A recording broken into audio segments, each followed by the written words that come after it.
Assalamu alaikum wa rahmatullahi wa barakatuhu. I hope you guys are having a wonderful Ramadan and welcome to the second lesson of our 10 lesson course. I hope you had a wonderful time learning the first lesson. And in today's lesson, we would be talking about Huroof Mustaliya. Huroof Mustaliya are the bold letters. We would be talking about the introduction to these letters, how to pronounce these letters, and we would be talking about some very specific conditions where if the condition is met, the letter is pronounced bold. So without wasting any time, let's jump in.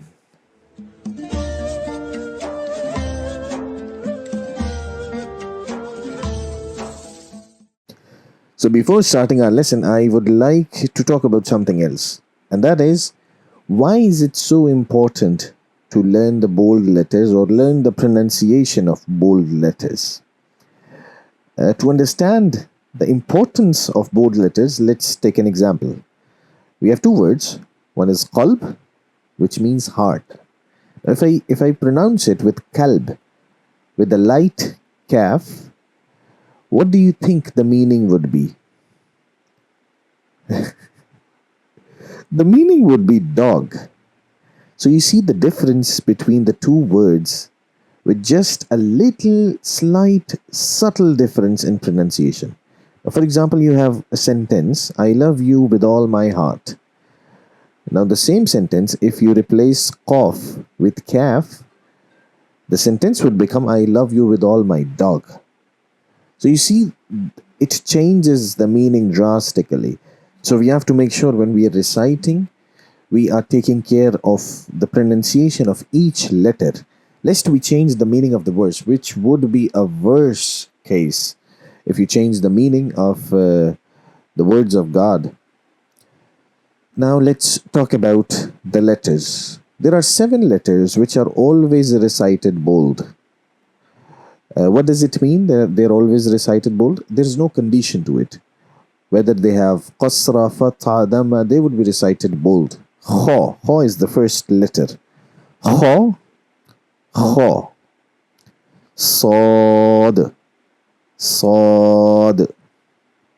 Dad. Dad. Ta. Ta. La. La. Ghain. Ghain. Qaf. Qaf. So these are the 7 letters which are always recited bold. And one easy way to remember all the 7 letters is to remember this phrase, khussa daghtin qidh. Khussa daghtin qidh. Now you repeat after me, khussa daghtin qidh. So it becomes very easy because it has all the 7 letters of the bold letters. Khussa daghtin qidh. Now there are 2 more letters which are recited bold but under certain conditions. For example, the lam of Allah. It is always recited bold. It is recited bold if and only if the harakat on the previous letter is fattah or dhamma, zabar or peish. And in case of ra, it is always recited bold if the harakat over it is fattah or dhamma, zabar or peish. So in case of Allah, we look at the previous letter. Let's look at some examples. So we have a'udhu billah. Billah. Now you see there is a zair before the lam. So we would recite it very lightly. A'udhu billah. A'udhu billah. Similarly, we have a Rasulullah. Rasulullah. Now, since we have a peish before the lam of Allah, we would recite it bold. Rasulullah. Rasulullah. And actually, one easy way to remember this is that's how I tell my students. There's this English word. Let's see, L-A-W. Law.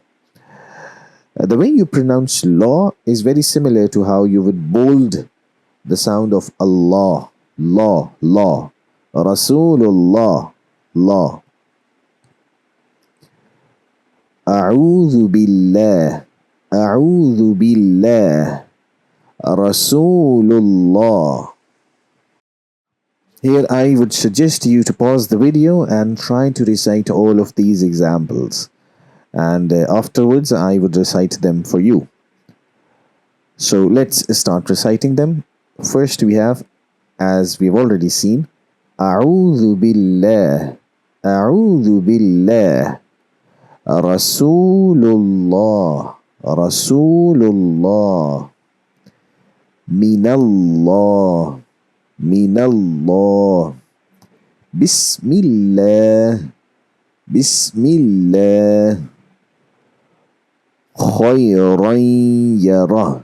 Now if you look at this example, khayran yara, to the left, you would see that it has kha, which is always recited bold. Khay, kha, kha, you round your mouth to make the bold sound. Khayran yara.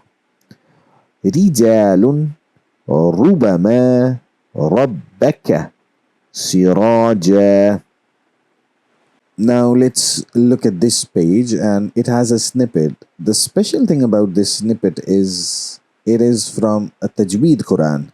You can easily find it online. It is a Quran in which the rules of the Tajweed are highlighted. Some of the rules are highlighted. For example, you have this bold letters which are highlighted with the same color. So you have wadu, wadu, ha, ha.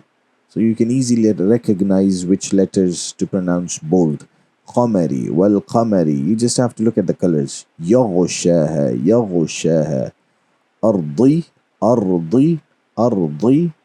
Tahaha, wa ma tahaha. Similarly, fujuraha, fujuraha. وتقواها قد وقد خاب خاب. So if you are a beginner, I would suggest that you download this Quran, and if you are unable to find it online, you can comment on this video that you are not able to find it. Then I would put it in the description of the next video, so you can easily download it. By the way, it is very easily available. So let's start reciting. Bismillahir Rahmanir Rahim. Bismillah. Now you see there is a qasra. Bismillahir Rahmanir Rahim. Now I would be reciting and you listen. Wash-shamsi wa-duhaha. Wash-shamsi wa-duhaha. Wal-qamari idha talaha. والنهار إذا جلاها والليل إذا يغشاها والسماء